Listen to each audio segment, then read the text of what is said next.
Okay, so will continue with that. So രണ്ടാമത്തേൽ പറയുന്നത് negligence ആണ്.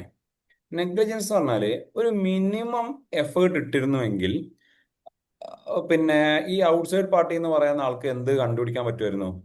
ഇവിടെ ഒരു പ്രശ്നം ഉണ്ടെന്നുള്ളത് ഈസിലി കണ്ടുപിടിക്കാൻ പറ്റുമായിരുന്നു. അതായത് ചെറിയ ഒരു ശ്രദ്ധ കൊടുത്തിരുന്നെങ്കിൽ തന്നെ ഇയാൾക്ക് ഇവിടെ ഒരു പ്രശ്നമുള്ള കാര്യം കണ്ടുപിടിക്കാൻ പറ്റുമായിരുന്നു. അപ്പോൾ അത് ചെയ്യാതിരുന്നിട്ട് പിന്നെ നിങ്ങൾ ഇൻഡോർ മാനേജ്മെന്റ് പ്രകാരം ബെനിഫിറ്റ് ഇടണമെന്ന് പറഞ്ഞിട്ട് കാര്യമില്ല. അപ്പൊ അത് മനസ്സിലാക്കാൻ വേണ്ടി ഞാനൊരു എക്സാമ്പിൾ പറഞ്ഞുതരാം. സാധാരണ റെഗുലർ പിള്ളേർക്ക് പറഞ്ഞിരിക്കുന്ന ഒരു എക്സാമ്പിൾ തന്നെയാണ്.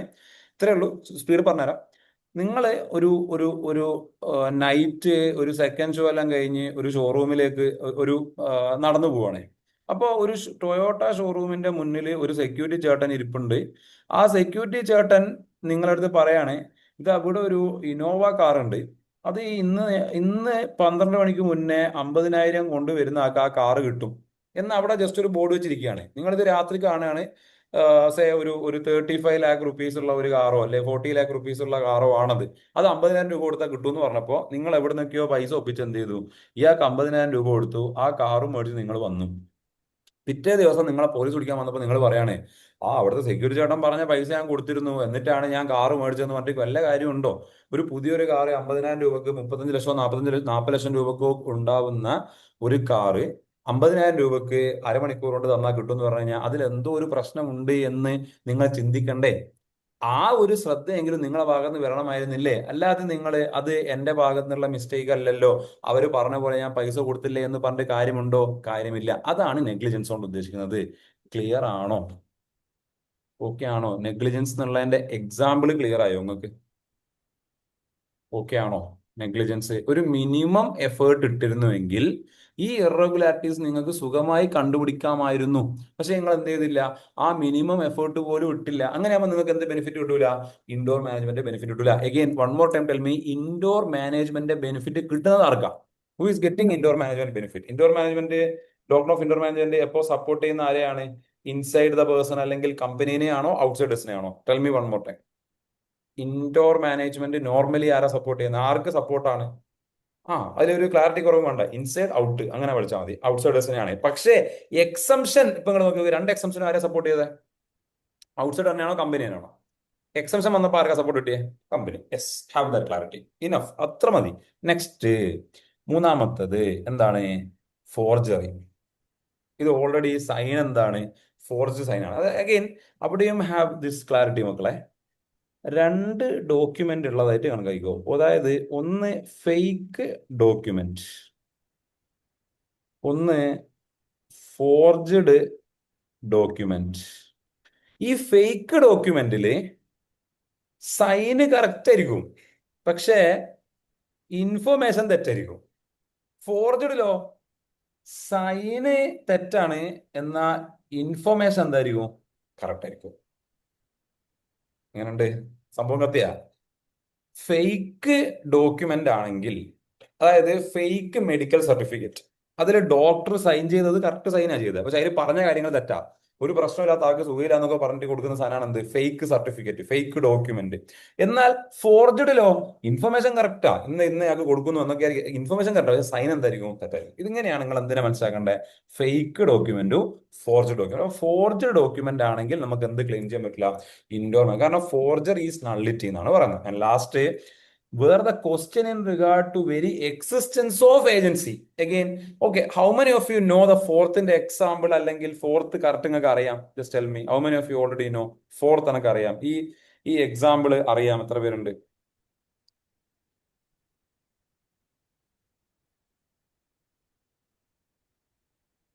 How many of you know?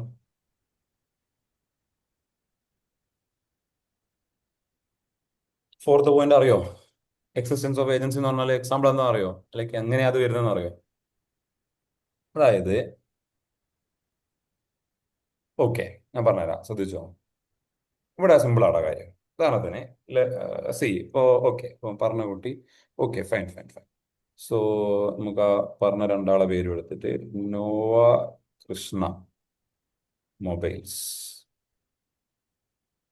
ഇങ്ങനെ ഒരു മൊബൈൽ ഷോറൂം ഉണ്ട് എന്ന് വിചാരിക്കാം. ഇങ്ങനെ ഒരു മൊബൈൽ ഷോറൂമിലേക്ക് സി ഒരാള് വരികയാണ്. ഇയാൾ വന്നിട്ട് ഇയാളെ കയ്യിൽ ഇയാൾ പറയാണ് ഞാൻ ആപ്പിളിന്റെ ഒരു ഓതറൈസ്ഡ് ഡീലറാണ്, ഞാൻ കമ്പനിയിൽ നിന്ന് വരികയാണ്. അപ്പോ ഞാൻ നിങ്ങളുടെ അടുത്ത് പറയാനുള്ളത് വെച്ച് കഴിഞ്ഞാല്, സി 1.35 ലാക്സ് വിലയുള്ള ഐഫോൺ 17 പ്രോ എന്ന് പറയുന്ന മൊബൈൽ ഫോണ് നിങ്ങൾക്ക് MRP 1.35 വിൽക്കാൻ പറ്റുന്ന സാധനം ഞാൻ നിങ്ങൾക്ക് ജസ്റ്റ് 50,000 രൂപക്ക് തരാം. ഓക്കെ, വല്ല let's become little more realistic. ഞാൻ നിങ്ങൾക്ക് 1 lakh റുപ്പീസിന് തരാം. ആൻഡ് അതിന്റെ ഒരു 100 ഫോൺ എൻ്റെ കയ്യിലുണ്ട്. സോ എത്ര പൈസയാവും? മൾട്ടിപ്ലൈ 1 lakh × 100 എത്രയാവും? 1 lakh × 100, 1 lakh × 100 എത്രയായിരിക്കും? 1 lakh × 100, വെരി ഗുഡ്, 1 crore. ആ 1 crore റുപ്പീസ് നിങ്ങൾ പേ ചെയ്യുകയാണെങ്കിൽ ഞാൻ 1.35 ലാക്സിന് നിങ്ങൾക്ക്, സോറി, 1.35 ലാക്സിന്റെ 100 ഐറ്റംസ് നിങ്ങൾക്ക് കൊണ്ടുതരും. അങ്ങനെയാകുമ്പോൾ നിങ്ങൾക്ക് എത്ര പൈസക്ക് വിൽക്കാൻ പറ്റും? ഈ ഒരു ഡീൽ നിങ്ങൾക്ക് എത്ര പൈസ ലാഭം കിട്ടും? 35 lakh റുപ്പീസ് ലാഭം കിട്ടും. എടാ, 35 lakh റുപ്പീസ് ആണ് ഇതിലെ ലാഭം എന്ന് മനസ്സിലാക്കാൻ പറ്റാത്ത ആരെങ്കിലും ക്ലാസ്സിലുണ്ടോ? എല്ലാവരും ഓക്കെ അല്ലേ? സിനാരി മനസ്സിലായ? അപ്പോ നോവ കൃഷ്ണ മൊബൈൽസ് എന്ന് പറയുന്ന ഷോപ്പിലേക്ക് ഒരാൾ വരികയാണ്. ആരാണ് വരിക? ഓക്കെ, RAHI, റാഹി എന്ന് പറയുന്ന ഒരാൾ വരികയാണ്. അയാൾ വന്നിട്ട് എന്താ പറഞ്ഞത്? 1.35 ലാക്സ് ആണ് മാർക്കറ്റിൽ വിലയെങ്കിലും എനിക്ക് 1.1 ലാക്ക് റുപ്പീസ് തന്നാൽ മതി, 100 ഫോൺ ഞാൻ തരാം. പക്ഷെ എനിക്ക് അഡ്വാൻസ് പേയ്മെന്റ് ആയിട്ട് 50 lakh റുപ്പീസ് ഇന്ന് തന്നെ കിട്ടണം. ബാക്കി 50 lakh റുപ്പീസ് നിങ്ങൾ എപ്പോൾ തന്നാൽ മതി? ഡെലിവറി ചെയ്യുന്ന ദിവസം തന്നാൽ മതി. ഇതുവരെ ക്ലിയർ ആണോ? സിനാരിയോ 100% ക്ലിയർ ആണോ എന്ന് പറ. ഓക്കെ ആണോ? മനസ്സിലാക്കാൻ പറ്റുന്നുണ്ടോ? യെസ്. നൗ ഈ 50 ലാക്സ് റാഹി മേടിച്ചു പോയിട്ട് 15 ഡേയ്സ് കൊണ്ട് മൊബൈൽ തരുമെന്ന് പറഞ്ഞിട്ട് ഇതുവരെ ഇയാൾ മൊബൈൽ തന്നിട്ടില്ല. അങ്ങനെയാകുമ്പോൾ ഇതിന്റെ ഓണർ നേരെ എവിടെ പോവാണ്? ആപ്പിളിന്റെ ഹെഡ് ക്വാർട്ടേഴ്സ് പോയിട്ട് പറയാണ്, നിങ്ങളെ സ്റ്റാഫ് എൻ്റെ അടുത്ത് 50 ലക്ഷം രൂപ മേടിച്ചു പോയി, എന്നിട്ട് എന്താ പറയാ, ഇതുവരെ എനിക്ക് ആ മൊബൈലും ഇല്ല, ആ, അതിന്റെ പൈസയും ഇല്ല എന്ന് പറഞ്ഞാൽ അന്നേരാണ് ഈ ആപ്പിൾ പറയുന്നത്, ഏതാ ഈ റാഹി, ഇങ്ങനെ ഒരാള് ഞങ്ങളെ സ്റ്റാഫ് ലിസ്റ്റിൽ ഇല്ലല്ലോ. അപ്പോ അയാൾ പറയണേ, ഇയാള് ID കാർഡ് കാണിച്ചിട്ടുണ്ടായി, നിങ്ങളെ ആളാന്ന് പറഞ്ഞാണ്, ബില്ലൊക്കെ തന്നിട്ടുണ്ട്, ബില്ലൊക്കെ ഫേക്ക് ബില്ലാണെങ്കിലോ? എന്ന് വെച്ചാൽ ഈ റാഹിയും ഈ ആപ്പിളും തമ്മിലുള്ള ഏജൻസി തന്നെ എസ്റ്റാബ്ലിഷ്ഡ് അല്ല. അങ്ങനെയാകുമ്പോ ഇവർക്ക് ടോക്കൺ ഓഫ് ഇന്റർമാൻ എന്ന് പറഞ്ഞുള്ള ബെനിഫിറ്റ് കിട്ടുമോ? അതായത് നിങ്ങളെ ഇന്റേണൽ മാറ്റർ ഒന്നും ഞങ്ങൾക്ക് അറിയേണ്ട ആവശ്യമില്ല എന്ന് പറയാൻ പറ്റുമോ? മനസ്സിലാകുന്നുണ്ടോ? ക്വസ്റ്റ്യൻ മനസ്സിലായോ? അതായത് ഈ ആള് തന്നെ ഉടായിപ്പാണ്, ഇയാള് ആപ്പിളിന്റെ സ്റ്റാഫാണ് എന്ന് ആര് ഉറപ്പിക്കണമായിരുന്നു? നോഹ കൃഷ്ണ എന്ന് പറയുന്ന മൊബൈൽ ടീം ഉറപ്പിക്കണ്ടേ? മനസ്സിലാക്കാൻ പറ്റുന്നുണ്ടോ? എക്സ്പ്ലെയിൻ ചെയ്തിട്ട് മനസ്സിലാവുന്ന സിറ്റുവേഷനിലേക്ക് എത്തിപ്പോകുന്നുണ്ടോ? മനസ്സിലായ സാധനം? കൺഫ്യൂഷൻ ഉണ്ടോ? സംഭവം കിട്ടിയ? അതായത് അൾട്ടിമേറ്റ്ലി ആപ്പിളിന് ആപ്പിളിന്റെ ഏജന്റ് ആയിരുന്നു ഈ വന്നത് എന്ന് ഉറപ്പിക്കേണ്ട ഉത്തരവാദിത്തം ആരതാണ്? അത് പറ. ആരതാണ്? നമ്മുടെ കമ്പനീൻ്റെതല്ലേ? അപ്പോ അല്ലെങ്കിൽ ഈ ഒരു പേഴ്സൻ്റെതല്ലേ? അപ്പോ ഇയാൾ അതും കൂടെ നോക്കാതെ പൈസ കൊടുത്തിട്ട് ആപ്പിളിന് ഇതിന്റെ റെസ്പോൺസിബിലിറ്റി എടുക്കേണ്ട ആവശ്യം വരുന്നുണ്ടോ? ഇല്ല. അവിടെയാണ് എന്ത് പോയിന്റ് നിങ്ങൾ പഠിക്കേണ്ടത്? ഈ ഒരു പോയിന്റ് നിങ്ങൾ പഠിക്കേണ്ടത്, which is actually important. Some are telling you are seeing it for the first time, whether the question in regard to very existence of agency. Clear ആയോ? ആ ക്വസ്റ്റ്യൻ ക്ലിയർ ആയോ? Okay, can I move on to the next one? Fine. Unique Builders Limited decided to pay 2.5% of the value of debentures as underwriting commission to underwriters, but articles of the company authorize only 2% underwriting commission on debentures. The company further decides to pay underwriting commission in the form of flux. How many of you have already seen this question? Like, this is not the first time I am seeing. എന്റെ class കുത്തുന്നവർ എന്തായാലും കിട്ടും. ഞാൻ ക്ലാസ്സിൽ എന്താണ് discuss ചെയ്യുന്നതാണ്. First time just no whether you are hearing this question four the first time. ഇത് text ബുക്കിന്റെ ബാക്കിലുണ്ട്. ഈ ക്വസ്റ്റ്യൻ ഇമ്പോർട്ടന്റ് ആയ ഒരു പ്രീവിയസ് ഇയർ ക്വസ്റ്റ്യൻ ആണ്. അപ്പൊ ഇവിടെ പറയാനുള്ളത്, ഡിബഞ്ചേഴ്സിന്റെ പിന്നെ അണ്ടർ റൈറ്റിംഗ് കമ്മീഷൻ എത്രയാ വരിക? 2.5% അല്ലെങ്കിൽ പ്രിസ്ക്രൈബ് ചെയ്ത amount whichever is lower ആണോ വിച്ച് എവർ ഈസ് ഹയർ ആണോ? Please type whichever is lower ആണോ വിച്ച് എവർ ഈസ് ഹയർ ആണോ? വിച്ച് എവർ ഈസ് ലോവർ ആണോ പറയാ, വിച്ച് എവർ ഈസ് ഹയർ ആണോ പറയാ? Whichever is lower, whichever is higher. ഓർമ്മണ്ട, ഇതൊക്കെയാണ് എക്സാം മോഡിൽ നമ്മൾ കൊണ്ടുപോയിട്ട് തല പൊട്ടുക. അതായത് ഇത് വിച്ച് അവർ ഈസ് ലോവർ ആണോ വിച്ച് അവർ ഈസ് ഹയർ ആണോ എന്ന് കയറിയിട്ട് എക്സാം മുകളിൽ നിന്നാണ് ഇത് വരിക. അത് വരാൻ പാടില്ല, ഡൗട്ട് വരരുത്. വിച്ച് അവർ ഈസ് ലെസ് ആണ്. അപ്പൊ ഇവിടെ എന്താണ് ക്വസ്റ്റ്യൻ പറഞ്ഞിരിക്കുന്നത്? 2.5% കൊടുക്കണം, പക്ഷെ പറഞ്ഞ എത്ര പെർസെന്റേജ് ആണ്? 2. അപ്പൊ അങ്ങനെയാണെങ്കിൽ പറ, 2.5% ആണോ 2% ആണോ കൊടുക്കേണ്ടത്? ഓക്കെ, ഉമേർ ഗുഡ്, ലോവർ ആണെന്ന് അവന് ക്ലാരിറ്റി ഉണ്ട്. ആ ഒരു ക്ലാരിറ്റി നിങ്ങൾക്ക് ഉണ്ടാവണം. ഇങ്ങനത്തെ പോയിന്റ്സ് ഒക്കെ നിങ്ങൾ ഒരു നോട്ടാക്കിയിട്ട് ഉണ്ടാക്കി വെക്കുക. അതായത് അണ്ടർ റൈറ്റിംഗ് കമ്മീഷൻ പോലെയുള്ള കമ്മീഷൻസിന്റെ ഒക്കെ നോട്ട്സ് ചെറിയ നോട്ടാക്കി ഷോർട്ട് നോട്ടാക്കി വെച്ചാൽ പെട്ടെന്ന് നോക്കാനും റിവൈസ് ചെയ്യാനും ഒക്കെ എളുപ്പമുണ്ടാവും. അല്ലാണ്ട് ഫുൾ ടെക്സ്റ്റ് ബുക്ക് എടുത്ത് നോക്കിയിട്ട് എല്ലാം കൂടി കണ്ടുപിടിക്കാൻ ബുദ്ധിമുട്ടായിരിക്കും. Okay, fine. അപ്പൊ ഇവിടെയുള്ള ക്വസ്റ്റ്യൻ, ഈ 2% എന്നുള്ള പേയ്മെന്റ് നമ്മള് ക്യാഷ് ആയിട്ട് മാത്രമേ കൊടുക്കാൻ പറ്റുള്ളൂ, ഇൻ കൈൻഡ് ആയിട്ടും കൊടുക്കാൻ പറ്റുമോ എന്നുള്ളതാണ്. ഇൻ കൈൻഡ് ആയിട്ട് കൊടുക്കാൻ പറ്റുമോ? ഇൻ കൈൻഡ് ആയിട്ട് കൊടുക്കാൻ പറ്റുമോ? അമിനോ ഇൻ കൈൻഡ് ആയിട്ട് കൊടുക്കാം. അതായത് യുണീക് ബിൽഡേഴ്സ് പേ അണ്ടർ റൈറ്റിംഗ് കമ്മീഷൻ എക്സീഡിങ് 2% എന്താണ്? ഇൻവെൽഡ് ആണ്. പക്ഷേ ഇതാ ഈ ഒരു കേസ് ലോ പ്രകാരം ക്യാഷ് ആയാലും കുഴപ്പമില്ല, കൈൻഡിലും കുഴപ്പമില്ല. ദാറ്റ് മീൻസ് നമുക്ക് എത്ര പെർസെന്റ് കൊടുക്കാൻ പറ്റും? 2% കൊടുക്കാൻ പറ്റും. അത് ഫോം ആയിട്ട് നിങ്ങൾക്ക് പ്രൊവൈഡ് ചെയ്യുന്നതിന് എന്തില്ല, പ്രശ്നമില്ല. ഓക്കെ ആണോ? ഫൈൻ. ഈ PDF ഓൾറെഡി ഷെയർഡ് ആണ്. ഇത് താഴെ ഒരു അപ്ലോഡഡ് ആകും യൂട്യൂബില്. അപ്പോൾ അതിലൊരു ലിങ്ക് ഉണ്ടാവും. Just you will get access. Okay, you will get this PDF. Don't worry. ഈ PDF എന്റെ കയ്യിൽ സൂക്ഷിച്ചിട്ടാണ്, ഒരു കാര്യമില്ല, ഞങ്ങൾക്ക് തരും. നിങ്ങളത് നോക്കിക്കോ. ഈ ക്വസ്റ്റ്യൻസ് എല്ലാം പഠിക്കണം, ഈ ക്വസ്റ്റ്യനും പഠിക്കണം, താഴെ ആൻസർ റൈറ്റ് ചെയ്തും പഠിക്കണം. Okay, I will make sure that you are getting this. Don't worry. Okay, fine. അപ്പോൾ ഈ ഒരു ക്വസ്റ്റ്യൻ ക്ലിയർ ആണോ?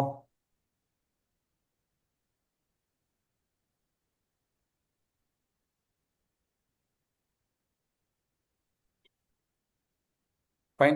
So this question was okay for you, I hope. അത്യാവശ്യം പ്രോസ്പെറസ് ചാപ്റ്റർ പഠിച്ച കുട്ടികൾക്ക് ഈ ക്വസ്റ്റ്യൻ ബുദ്ധിമുട്ടേ ഉണ്ടാവാൻ പാടില്ല. ഇതിന്റെ സെക്ഷൻ അറിയാവോ? 40 സബ്സെക്ഷൻ 6 ആണിത്. 40 subsection 6. Okay, can I move on to the next question? ഈ ക്വസ്റ്റ്യൻ എന്തെങ്കിലും ഡൗട്ട് ഉണ്ടെങ്കിൽ ചോദിച്ചോളൂ. ഈ ക്വസ്റ്റ്യൻ എന്തെങ്കിലും ഡൗട്ട് ഉണ്ടെങ്കിൽ ചോദിച്ചോ. This question was okay for everyone. ഇപ്പൊ ഇവിടെ കാര്യമായിട്ട് എന്താ പറയുന്നത്? നമ്മൾ അണ്ടർ റൈറ്റിംഗ് കമ്മീഷൻ ആയിട്ട് കൊടുക്കുന്നത് 2.5% ആണ്, ഓർ AOA പറഞ്ഞ എമൗണ്ട് ആണ്, which ever is lower. And cash ആയിട്ട് കൊടുത്താലും കുഴപ്പമില്ല, കൈൻഡ് ആയിട്ട് കൊടുത്താലും കുഴപ്പമില്ല, രണ്ടും എന്താണ്, എക്സെപ്റ്റ് ആണ്. I hope this is covered for you everyone. Okay, please reply. Please give a reply. Done with this question? Okay, fine. Next question നോക്കാം. August Services Limited issued prospectus inviting public offer of security on 15th June 2024. The prospectus mentioned that Mr. T, one of the directors of company, is a famous social worker who helps in educating the poor children in Rajasthan. The prospectus also mentioned that a certain percentage of fund raised will be utilized towards the community service. Mr. C was impressed by this statement and subscribed to the shares of the company. He was allotted 1,000 shares of the company. He subsequently sold 250 shares to Mr. D. On 18th December 24, he came to know that Mr. T was not a director and company never had any intention of doing community service. അപ്പോൾ രണ്ട് paragraph ഒന്ന് analyse ചെയ്ത്, ഒരു company ഉണ്ട് എന്നും ആ കമ്പനിയിൽ പ്രോസ്പെറസിന്റെ അകത്ത് അവരെന്താ മെൻഷൻ ചെയ്തിരിക്കുന്നത്? മിസ്റ്റർ ടി എന്ന് പറയുന്ന ഒരാളുണ്ട് പോലും. അയാൾ ഈ കമ്പനിയുടെ ഡയറക്ടർ ആണോല്ലോ, അയാൾ ഒരു ഫേമസ് ആയിട്ടുള്ള ഒരു സോഷ്യൽ വർക്കർ ആണോ പോലും. അപ്പൊ അയാൾ ഉള്ളത് കൊണ്ടാണ് നമ്മൾ എന്ത് വിചാരിച്ചത്? ഈ ഒരു കമ്പനിയിൽ ഷെയർ ഇൻവെസ്റ്റ് ചെയ്യാന്ന് വിചാരിച്ചു. പക്ഷെ ലേറ്റർ നമ്മൾ മനസ്സിലാക്കുകയാണ് എന്ത്, ഇയാൾക്ക് ഇവിടെ എന്തില്ല, ഷെയർസ് ഇല്ല. ആൻഡ് ഓൾസോ ഓൾറെഡി ഇതിലൊരു 250 ഷെയർസ് എന്തായി പോയിട്ടുണ്ട്, സെല്ല് ചെയ്ത് കഴിഞ്ഞിട്ടുമുണ്ട്. അപ്പോൾ on 18th December he came know that Mr. T was not a director and they do not have any intention to do social service also. അങ്ങനെയാണെങ്കിൽ mister C എന്ന് പറയുന്ന ആൾക്കും mister D എന്ന് പറയുന്ന ആൾക്കും ഈ കോൺട്രാക്ട് ക്യാൻസൽ ചെയ്യാൻ അല്ലെ റിസൈൻ ചെയ്യാൻ താല്പര്യമുണ്ട്. അവർക്ക് ഈ കോൺട്രാക്ട് ക്യാൻസൽ ചെയ്യാൻ പറ്റുമോ എന്നുള്ളതാണ് ക്വസ്റ്റ്യൻ. ഈ ഒരു ക്വസ്റ്റ്യൻ മനസ്സിലായവരുണ്ടോ? സംഭവം മനസ്സിലായോ? ഇവിടെ എന്താ സംഭവിച്ചാല്, പ്രോസ്പെക്ടസ് വായിച്ചുകൊണ്ടാണ് നിങ്ങൾ ഒരു കോൺട്രാക്റ്റിലേക്ക് ഏർപ്പെട്ടത് എങ്കിൽ പ്രോസ്പെക്ടസിന്റെ അകത്തുള്ള എന്തെങ്കിലും കാര്യങ്ങൾ പിന്നീട് റോങ് ആണെന്ന് മനസ്സിലായാൽ നിങ്ങൾക്ക് ക്യാൻസൽ ചെയ്യാൻ പറ്റും. എന്നാൽ നിങ്ങൾ സബ്സിക്വന്റ് പർച്ചേസസ് ആണ്. സബ്സിക്വന്റ് പർച്ചേസസ് ആണ് എന്താണ്? പ്രോസ്പെക്ടസ് നോക്കി പർച്ചേസ് ചെയ്ത ആളല്ലാത്ത നിങ്ങൾ വേറൊരു ഒരു ആളാണ്. അതായത് പ്രോസ്പെക്ടസ് നോക്കി പർച്ചേസ് ചെയ്ത ആളല്ല നിങ്ങൾ. പ്രോസ്പെക്ടസ് നോക്കി നിങ്ങൾ കാര്യങ്ങൾ മനസ്സിലാക്കി, പക്ഷെ നിങ്ങൾ രണ്ടാമതായിട്ട് പ്രോസ്പെക്ടസ് നോക്കി വാങ്ങിയ ആളെടുത്ത് മേടിച്ച ആളാണെങ്കിൽ നിങ്ങൾക്ക് എന്ത് ചെയ്യാൻ പറ്റൂല, ആ കോൺട്രാക്ട് റിസൈൻ ചെയ്യാൻ വേണ്ടി പറ്റില്ല. ഇതാണ് ഈ ക്വസ്റ്റ്യന്റെ ഒരു ക്രക്സ് എന്ന് പറയുന്നത്. Hope you are getting this. How many of you are seeing this question for first time? Anyone, any first timers here? You are seeing this question for first time? No. You have seen this question? This is a previous year question, recently asked question. Fine. Fine, fine. Okay. അപ്പോ ഈ ഒരു ക്വസ്റ്റ്യന്റെ ഒരു core മനസ്സിലായോ? How many anyone who did not understood the question? Question മനസ്സിലാത്തവരുണ്ടോ? Like question ഞാൻ explain ചെയ്ത് തരണോ ഒന്നും കൂടെ? I hope you got the question. Question എത്രയേ ഉള്ളൂ, പ്രോസ്പെക്ടസ് വായിച്ചുകൊണ്ട് നമ്മൾ ഷെയർ മേടിച്ചു. പിന്നീട് എന്ത് മനസ്സിലായി, ഈ പ്രോസ്പെക്ടസിൽ പറഞ്ഞ കാര്യങ്ങൾ എന്താണ്, റോങ് ആണ് എന്ന് മനസ്സിലായി. അങ്ങനെയാണെങ്കിൽ നിങ്ങൾക്ക് ആ കോൺട്രാക്ട് എന്ത് ചെയ്യാനുള്ള പവർ ഉണ്ട്, റെസിൻഡ് ചെയ്യാനുള്ള പവർ ഉണ്ട്. എന്നാൽ നിങ്ങൾ സബ്സിക്വന്റ്ലി ആരെങ്കിലും പേർച്ചേസ് ചെയ്തു എന്നായിരിക്കും, സബ്സിക്വന്റ്ലി സംവൺ പേർച്ചേസ്ഡ് ഷെയർസ്, അയാൾക്ക് പ്രോസ്പെക്ടസിൽ ഒരു പ്രശ്നം ഉണ്ടെന്ന് പറഞ്ഞുകൊണ്ട് എന്ത് ചെയ്യാൻ പറ്റൂല, ക്യാൻസൽ ചെയ്യാൻ പറ്റൂല. അപ്പം ഒന്ന് ആൻസർ ഒന്ന് നോക്കാം. സെക്ഷൻ 34 പറയുന്നത് പ്രോസ്പെക്ടസ് ഇഷ്യൂ ചെയ്ത, സർക്കുലേറ്റ് ചെയ്യുക, ഡിസ്ട്രിബ്യൂട്ട് ചെയ്യുക, അതിൽ മിസ്ലീഡിംഗ് ആയ ഇൻഫർമേഷൻസ് ഉണ്ടെങ്കിൽ സെക്ഷൻ 447 ബാധകമാകും. 447 എന്ന് പറഞ്ഞാൽ ഫ്രോഡിന്റെ സെക്ഷൻ ബാധകമാകും. Again what is right of rescission നോക്കാം. Person who has purchased shares from company on the basis of prospectus containing untrue and misleading statement of material facts is entitled to apply to court for rescission of the contract under relevant provisions of 1872 Contract Act. അപ്പോൾ exemptions ഉണ്ട്. അതായത് subsequent പർച്ചേസേഴ്സിന് എന്ത് available അല്ല, ഈ ഒരു പിന്നെ benefit available അല്ല. അപ്പൊ ഈ ഒരു ക്വസ്റ്റ്യന്റെ അകത്ത് C1000 ഷെയർസ് പർച്ചേസ് ചെയ്തിട്ടുണ്ടെന്ന് പറയുന്നു. ആൻഡ് പിന്നീട് അത് ഡി എന്ന് പറയുന്ന ഒരാള് അയാൾ സബ്സിക്വന്റ് പർച്ചേസ് ചെയ്തെന്ന് പറയുന്നു. അപ്പൊ ആദ്യം പ്രോസ്പെരസ് നോക്കി പർച്ചേസ് ചെയ്ത സിക്ക് ബെനിഫിറ്റ് കിട്ടും, ഡിക്ക് എന്ത് കിട്ടൂല, കോൺട്രാക്ട് റിസൈൻ ചെയ്യാൻ വേണ്ടി പറ്റൂല. Are you able to understand the answer? Just tell me. Like ബുദ്ധിമുട്ടിയിട്ട് ഇരിക്കരുത്, സംഭവം മനസ്സിലാവുന്നുണ്ടോ? അതായത് ഷെയർസ് പ്രോസ്പെക്ടസ് നോക്കി മനസ്സിലാക്കി മേടിച്ച ആൾക്ക് എന്ത് ചെയ്യാൻ പറ്റും, ക്യാൻസൽ ചെയ്യാൻ വേണ്ടി പറ്റും. എന്നാൽ പിന്നീടുള്ള ആൾക്കാർ അല്ലെങ്കിൽ സബ്സിക്വന്റ് ആയിട്ട് പർച്ചേസ് ചെയ്യുന്ന ആൾക്ക് എന്ത് ചെയ്യാൻ പറ്റൂല, ഓക്കെ, ബെനിഫിറ്റ് കിട്ടത്തില്ല. ഓക്കെ, എന്ത് ബെനിഫിറ്റ് ആണ് കിട്ടുക എന്ന് വെച്ചാൽ അയാൾക്ക് അത് ക്യാൻസൽ ചെയ്യാം, അയാൾക്ക് പൈസ തിരിച്ചു കിട്ടും, അയാൾക്ക് ആ പൈസ തിരിച്ചു കിട്ടും. അയാൾ പറയും ഞാൻ പ്രോസ്പെരസ് നോക്കിയിട്ട് മേടിച്ചതാണ്, പക്ഷേ പ്രോസ്പെരസ് പറഞ്ഞ കാര്യങ്ങൾ തെറ്റാണ്. So he will be getting amount back. And also അങ്ങനെ കൊടുത്തതിന്റെ പേരിൽ they will get punishment also, company will get punished. Okay, next ഞാൻ നേരെ ഷെയർ ക്യാപ്പ് അല്ല ഡിബഞ്ചേഴ്സിലെ ഒരു ക്വസ്റ്റ്യൻ ആണ്. ഡിബഞ്ചർ ട്രസ്റ്റിന്റെ ക്വാളിഫിക്കേഷൻ ബന്ധപ്പെട്ട ക്വസ്റ്റ്യൻ ആയിട്ടിരിക്കുന്നത്. What are the provisions of Companies Act 13 relating to appointment of debenture trustee by a company whether the following can be appointed as trustee? Okay. Dependence നമുക്ക് ആവശ്യമില്ലടാ. ഈ question ആണോ? Okay, so question ആണോ, question ചോദിച്ചാണോ? Okay, so what are the provisions of the Companies Act relating to appointment of debenture trustee? Debenture trustee എന്ന് പറഞ്ഞു കഴിഞ്ഞാൽ ഡിബഞ്ചേഴ്സിൽ പണം ഇൻവെസ്റ്റ് ചെയ്ത ഒരാളെ സംബന്ധിച്ചോളം അയാൾക്ക് എല്ലാ ദിവസവും കമ്പനി പോയിട്ട് അവിടുത്തെ ഡേ ടു ഡേ ആക്ടിവിറ്റീസ് നോക്കാൻ പറ്റൂല. അയാൾ അവിടുത്തെ ഡയറക്ടറോ മറ്റോ ഒന്നുമല്ല, പക്ഷെ അയാൾ ഡിബഞ്ചർ ഹോൾഡറാണ്. അപ്പോൾ ഡിബഞ്ചർ ഹോൾഡേഴ്സിന്റെ സപ്പോർട്ട് ചെയ്യാൻ വേണ്ടിയിട്ട്, അല്ലെ ഡിബഞ്ചർ ഹോൾഡേഴ്സിന് വേണ്ടി കമ്പനിയിൽ സംസാരിക്കാനായിട്ട് ഒരാളെന്ന ലെവലിലാണ് നമ്മൾ ആരെ അപ്പോയിന്റ് ചെയ്യുന്നത്, ഡിബഞ്ചർ ട്രസ്റ്റിനെ അപ്പോയിന്റ് ചെയ്യുന്നത്. അയാൾക്ക് ചില ഡിസ്ക്വാളിഫിക്കേഷൻസ് എല്ലാം ഉണ്ടാവാം. അതായത് ഈ പറയുന്ന ഡിസ്ക്വാളിഫിക്കേഷൻസ് ഉള്ള ആളെയൊന്നും നമുക്ക് എന്താക്കാൻ പറ്റില്ല, ഡിബഞ്ചർ ട്രസ്റ്റിലേക്ക് വെക്കാൻ പറ്റില്ല. എങ്കിൽ ഞാനിത് ഇത്ര ഡീറ്റെയിൽ ആയിട്ട് ഇവിടെ കൊടുത്തത് നിങ്ങൾ ഡിസ്ക്വാളിഫിക്കേഷൻ അറിയാത്തവർ ആരെങ്കിലും ഉണ്ടെങ്കിൽ അവർക്ക് മനസ്സിലായിക്കോട്ടെ വെച്ചിട്ടാണ്. ഇത് കൈൻഡ് ഓഫ് നിങ്ങളൊരു വോട്ടേഴ്സിനായിട്ട് ജസ്റ്റ് കണക്ട് ചെയ്യാൻ പറ്റും. ബെനിഫിഷ്യലി ഹോൾഡിംഗ് ഷെയർസ്, ബെനിഫിഷ്യൽ അല്ലെങ്കിൽ ഷെയർസിന്റെ ബെനിഫിറ്റ് കിട്ടുന്ന ഒരാളെ നമുക്ക് എന്താ പറ്റില്ല, ഡിബഞ്ചർ ട്രസ്റ്റിലേക്ക് വെക്കാൻ പറ്റില്ല. അപ്പൊ നിങ്ങളൊരു കാര്യം മനസ്സിലാക്കാം, ജസ്റ്റ് രജിസ്റ്റേർഡ് ഷെയർ ഹോൾഡർ മാത്രമാണ് ബെനിഫിറ്റ് ഒന്നും കിട്ടുന്നില്ലെങ്കിൽ അയാൾ എന്തിന് എലിജിബിൾ ആണ്, ഡിബഞ്ചർ ട്രസ്റ്റിയായിട്ട് അപ്പോയിന്റ് ചെയ്യപ്പെടാൻ എലിജിബിൾ ആണ്. Next, promoter, director, key managerial personnel or officer of the company or associate company. ഇനി beneficially entitled to money which are to be paid by company otherwise than as remuneration. അതായത് അയാൾക്ക് കിട്ടുന്ന amount എന്ത് മാത്രമായിരിക്കണം, debenture ട്രസ്റ്റിന്റെ remuneration മാത്രമേ അയാൾ അവിടെ നിന്ന് വിളിക്കാൻ പറ്റുള്ളൂ. അതിന് ഒരാൾ ഒരു കമ്പനിയിൽ വർക്ക് ചെയ്യാണ്, ഈസ് ഗെറ്റിംഗ് സാലറി, അപ്പോൾ അയാൾ ഡിസ്ക്വാളിഫൈഡ് ആണ്.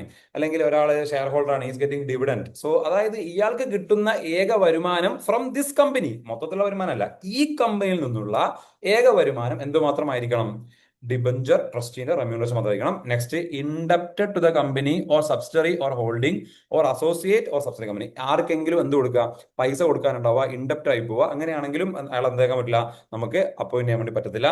Next, furnished any guarantee in respect of principal debt secured by the debentures or interest etc. എന്തെങ്കിലും ഗ്യാരണ്ടിയോ കാര്യങ്ങളോ പ്രൊവൈഡ് ചെയ്ത ആള്.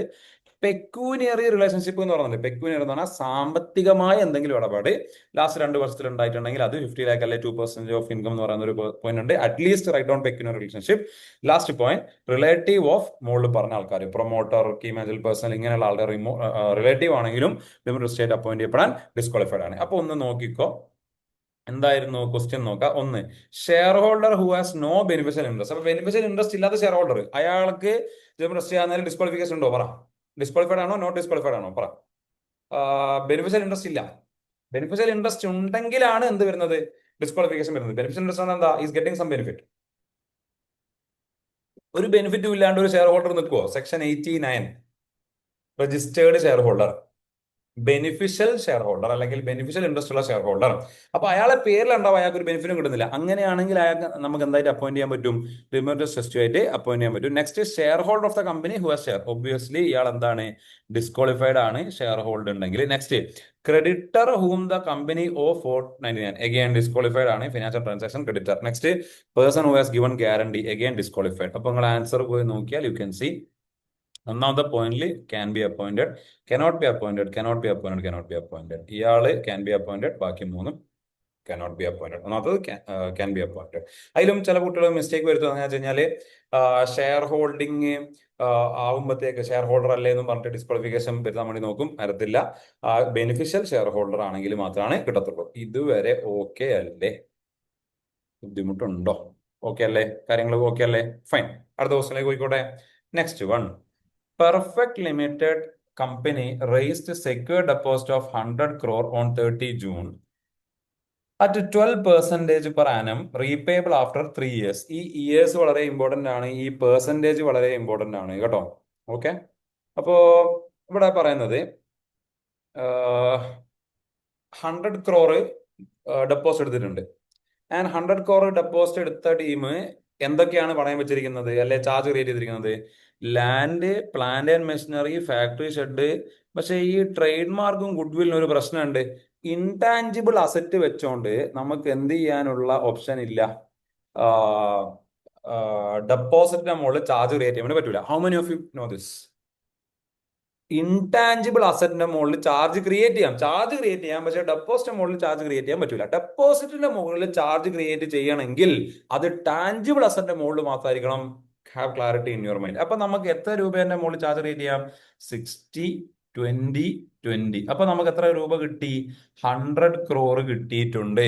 പക്ഷെ 100 crore കിട്ടിയാൽ മതിയോ എന്നാരെങ്കിലും ഒന്ന് പറഞ്ഞേ. 100 crore കിട്ടിയാൽ മതിയോ? 100 crore മുകളിൽ മാത്രം ചാർജ് ക്രിയേറ്റ് ചെയ്താൽ മതിയോ? ടെൽമി മതിയോ?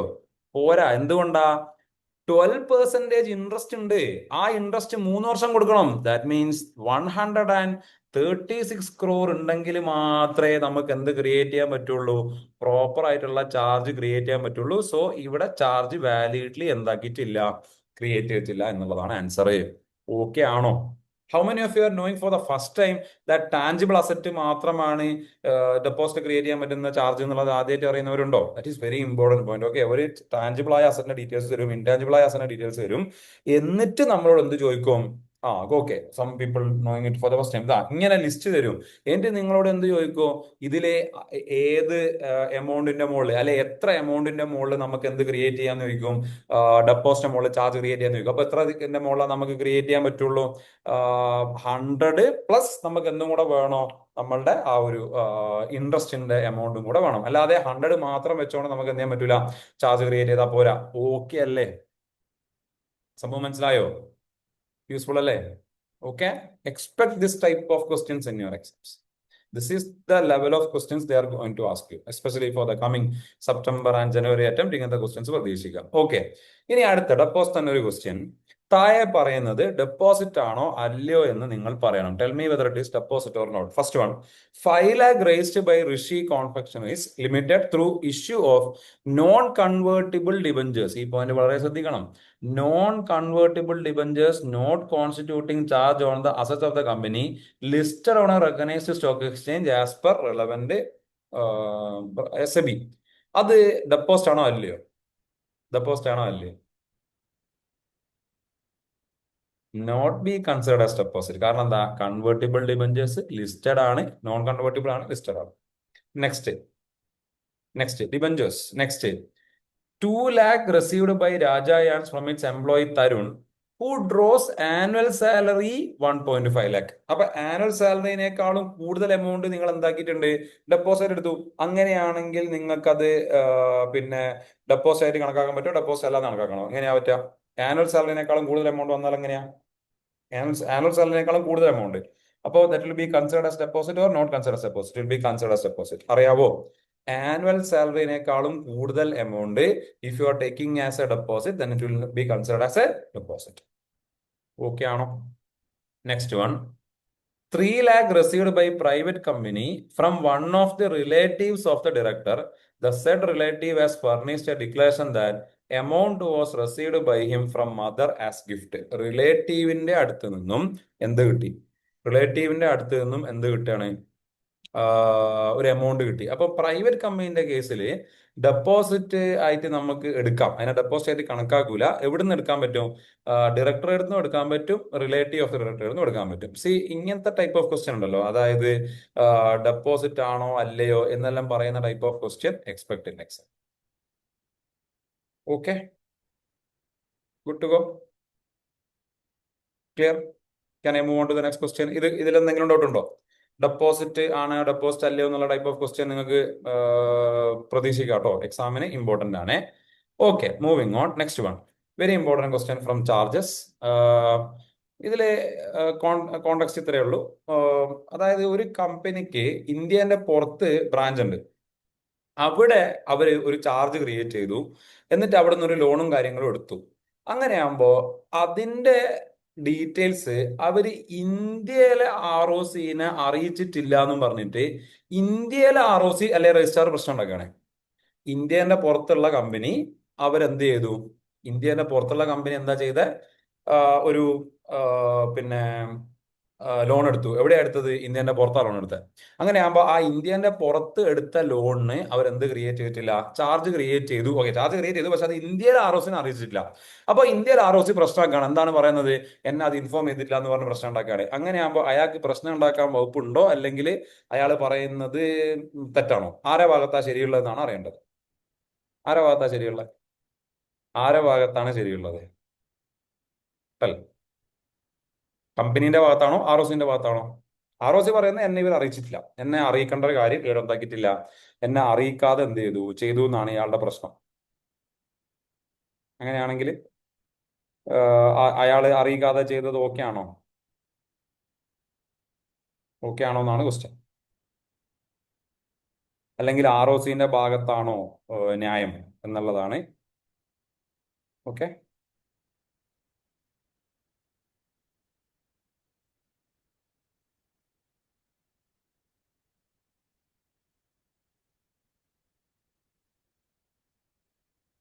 അപ്പോൾ ഇവിടെ എന്താ സംബന്ധിച്ചാല് അറിയിക്കണം. ഓക്കെ അല്ല, യെസ്, വെരി ഗുഡ്. അപ്പൊ അത് ഇവർക്ക് പറയാം. എന്താ അതിന്റെ കാരണം എന്ന് പറഞ്ഞാല്, നിങ്ങള് ഇത് അറിയിക്കാതിരിക്കുകയും പിന്നീട് ഇതേ അസറ്റ് ഉപയോഗിച്ചുകൊണ്ട് നിങ്ങൾ ഇന്ത്യയിൽ വന്നിട്ട് ലോൺ എടുത്തു കഴിഞ്ഞാൽ നമ്മൾ ROCക്ക് അറിയാൻ പറ്റില്ലല്ലോ ഇത് ഓൾറെഡി ലോണ് ചാർജ് ഉള്ള കേസാണോ അല്ലയോ എന്ന് ആർക്കറിയാൻ പറ്റൂല. ഇന്ത്യൻ ROCക്ക് അറിയാൻ പറ്റില്ല. അതുകൊണ്ട് ഇന്ത്യൻ ROC എന്ത് പറയുന്നത്?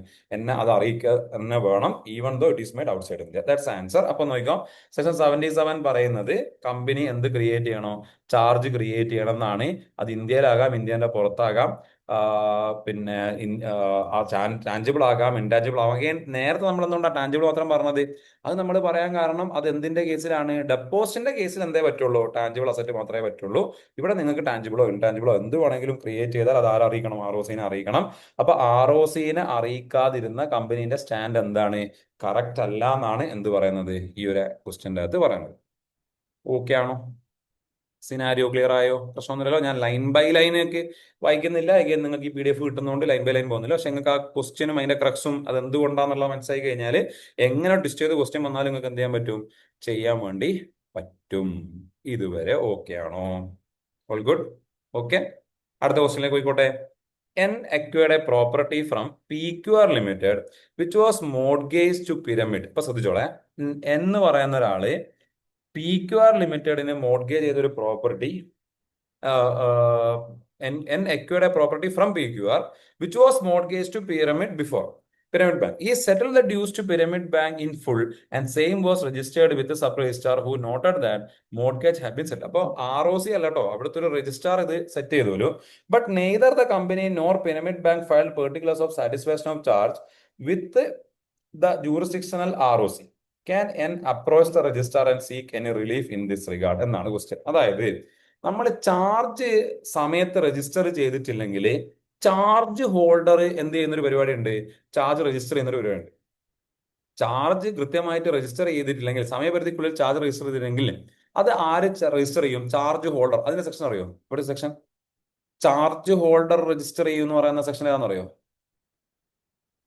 Section registration of charge by charge holder section അറിയോ? കമന്റ് ചെയ്യാൻ പറ്റുമോ? Charge registration by charge holder, ഇത് 83 ആണ്, പക്ഷെ അത് 78 ആണ്. അതായത് ചാർജ് രജിസ്റ്റർ ചെയ്തിട്ടില്ലെങ്കിൽ, സമയത്തിന് ചാർജ് രജിസ്റ്റർ ചെയ്തിട്ടില്ലെങ്കിൽ ആ ചാർജ് ആര് കയറി രജിസ്റ്റർ ചെയ്തോളും? Charge holder. എന്നാൽ ഇവിടെ പേയ്മെന്റ് ഫുൾ കിട്ടിയിട്ടുണ്ട് എന്നും പറഞ്ഞൊന്നും ബാങ്കൊന്നും എന്ത് ചെയ്യാൻ പോകുന്നില്ല, പോകൂല. അപ്പം ചാർജ് എമൗണ്ട് ഫുള്ളും കിട്ടിക്കഴിഞ്ഞാൽ ബാങ്കും മിണ്ടാതിരുന്നു, കമ്പനിയും മിണ്ടാതിരുന്നു. ഇപ്പൊ ആരാ ബുദ്ധിമുട്ടിയത്? ഈ അസറ്റ് പർച്ചേസ് ചെയ്ത അടുത്ത ആള്. അപ്പൊ ഇയാൾക്ക് എന്താണ് ഓപ്ഷൻ ഉള്ളതെന്ന് വെച്ചാൽ സെക്ഷൻ 83 പ്രകാരം അയാൾക്ക് ആരെടുത്ത് പോകാം? ROCന്റെ അടുത്ത് പോയിട്ട് എന്ത് റിക്വസ്റ്റ് ചെയ്യാം? ഞാനൊരു പ്രോപ്പർട്ടി മേടിച്ചിരുന്നു, ഇതിന്റെ മുകളിൽ ആദ്യം ചാർജ് ക്രിയേറ്റ് ചെയ്ത ആള് പേയ്മെന്റ് ഒക്കെ ക്ലിയർ ആക്കിയതാണ്, പക്ഷെ എന്ത് തന്നിട്ടില്ല നിങ്ങൾക്ക്? ചാർജ് സാറ്റിസ്ഫാക്ഷൻ ഉള്ള ഡീറ്റെയിൽസും കാര്യങ്ങളും തന്നിട്ടില്ലായിരുന്നു. അതുകൊണ്ട് ഇതിന്റെ മുകളിലുള്ള ചാർജ് ഒന്ന് ക്ലിയർ ആക്കി തരണം എന്ന് പറഞ്ഞു കഴിഞ്ഞാൽ അത് ക്ലിയർ ആക്കി കൊടുക്കും. ഞാൻ ഇത് ഇവിടെ ഒന്ന് വരച്ച് കാണിച്ചാൽ ഇപ്പൊ നോക്കിക്കോ. സി, ഓക്കെ, എൽഗോ വിത്ത് AB. എന്ന് പറയുന്ന ആള് SBI ഒരു ലോൺ എടുത്ത്, 1 കോടിന്റെ ലോൺ എടുത്ത്. അവിടെ ഒരു ലാൻഡ് വെച്ചിട്ടാണ് അത് ലോൺ എടുത്തത്. ഈ എമൗണ്ട് അയാൾ തിരിച്ചു കൊടുത്ത് 1 crore പ്ലസ് ഇൻട്രസ്റ്റ് അയാൾ കൊടുത്തിരുന്നു. 1 crore പ്ലസ് ഇൻട്രസ്റ്റ് കൊടുത്തു. ഈ ലാൻഡ് എന്ന് പറയുന്ന ഒരാൾ Bക്ക് സെല്ല് ചെയ്തു. അപ്പം ഈ ലാൻഡുമായിട്ട് വേറൊരു ബാങ്കിലേക്ക് പോയപ്പോഴാണ് മനസ്സിലാകുന്നത് ഇതിന്റെ മുകളിൽ ഓൾറെഡി എന്തുണ്ട്? ഒരു ചാർജ് മുമ്പ് ക്രിയേറ്റ് ചെയ്തിരുന്നു. ആ ചാർജ് പക്ഷെ ഫുള്ളും സാറ്റിസ്ഫൈഡ് ആണ്, പക്ഷെ അത് സാറ്റിസ്ഫാക്ഷൻ ഓഫ് ചാർജോ അതിന്റെ ഇൻഫർമേഷൻ അറിയാത്തത് കൊണ്ട് ROCന്റെ രേഖകൾ എന്ത് കിടക്കാണ്? സ്റ്റിൽ ഇവിടെ ചാർജ് ഉള്ളതായിട്ട് കിടക്കാണ്. അപ്പോൾ എന്താണ് ബിന്റെ മുന്നിലുള്ള ഒരു ഓപ്ഷൻ? എന്താ? Bക്ക് ആരെ അറിയിക്കാം? ROCന്റെ അടുത്ത് പറയാം, ഇല്ല ചാർജ് ഒന്ന് റിലീസ് ആക്കി തരണം, സാറ്റിസ്ഫാക്ഷൻ ചെയ്തു തരാമോ? ബിക്കോസ് ഇപ്പൊ എന്റെ കയ്യിലാണ് ഈ പ്രോപ്പർട്ടി ഉള്ളത്, അതിന്റെ പേയ്മെന്റും ഞങ്ങൾക്ക് ഫുള്ള് ക്ലിയർ ആക്കിയതാണ്. ഇങ്ങനെ സാറ്റിസ്ഫാക്ഷൻ ഓഫ് ചാർജിന്റെ റിക്വസ്റ്റ്, സാറ്റിസ്ഫാക്ഷൻ ഓഫ് ചാർജിന്റെ റിക്വസ്റ്റ് കിട്ടാതെ തന്നെ നമുക്ക് പിന്നെ രജിസ്ട്രാറിന് ഈ ഒരു ചാർജ് ക്രിയേറ്റ് ചെയ്ത് കൊടുക്കാൻ അല്ലെങ്കിൽ സാറ്റിസ്ഫൈ ചെയ്ത് കൊടുക്കാനുള്ള പവർ ഉണ്ടോ എന്നുള്ളതാണ് ക്വസ്റ്റ്യൻ. സിനാരിയോ മനസ്സിലായോ? സിനാരിയോ മനസ്സിലായോ? അപ്പോ സാറ്റിസ്ഫാക്ഷന് മുന്നേ കിട്ടിയിട്ടില്ല. അപ്പോ നമ്മളുടെ സാറ്റിസ്ഫാക്ഷന്റെ ഒരു റിക്വസ്റ്റ് കൊടുത്തു കഴിഞ്ഞാൽ അത് ശരിയായി കൊടുക്കാനുള്ള പവർ നമ്മളുടെ ROCന്റെ കയ്യിൽ ഉണ്ടോ എന്നുള്ളതാണ് question. Yes or no, tell me. ഇതാണ് സെക്ഷൻ 83. സെക്ഷൻ 83 പ്രകാരം സാറ്റിസ്ഫാക്ഷൻ ഓഫ് ചാർജ് കിട്ടിയില്ലെങ്കിൽ പോലും, സാറ്റിസ്ഫാക്ഷന്റെ റിക്വസ്റ്റ് കിട്ടിയില്ലെങ്കിൽ പോലും ROCക്ക് എന്ത് പവർ ഉണ്ട്? ഇത് ക്ലിയർ ആയി കൊടുക്കാനുള്ള പവർ ഉണ്ട്. ഓവർ കഴിഞ്ഞു. അതാണ് ഇതിലെ ആധാരം, അതാണ് ഇതിന്റെ ക്വസ്റ്റ്യൻ. അപ്പൊ സെക്ഷൻ 83 പ്രകാരം ഇങ്ങനെ ഒരു റിക്വസ്റ്റ് കിട്ടിയില്ലെങ്കിൽ പോലും, അതായത് ഓൾറെഡി ഉള്ള പിന്നെ ചാർജ് ഹോൾഡറിന് ഇടുന്ന ഇങ്ങനെ ഒരു റിക്വസ്റ്റ് കിട്ടിയില്ലെങ്കിൽ പോലും, അല്ലെങ്കിൽ കമ്പനി റിക്വസ്റ്റ് കിട്ടിയില്ലെങ്കിൽ പോലും അയാൾക്ക് എന്ത് പവർ ഉണ്ട്? CSD5 റിലീസ് ചെയ്യാനുള്ള പവർ ഉണ്ട്. അതാണ് ഏത് സംസാരിച്ചത്? സെക്ഷൻ 83 സംസാരിച്ചത്. ഇതും ഓക്കെ ആണോ? ക്വസ്റ്റ്യനും ആൻസറും ക്ലിയർ ആക്കാൻ പറ്റുന്നുണ്ടോ? ഓക്കെ അല്ലേ? Fine. So that's it for 11 question നമ്മൾ ഡിസ്കസ് ചെയ്തു. ഓക്കെ അല്ലേ?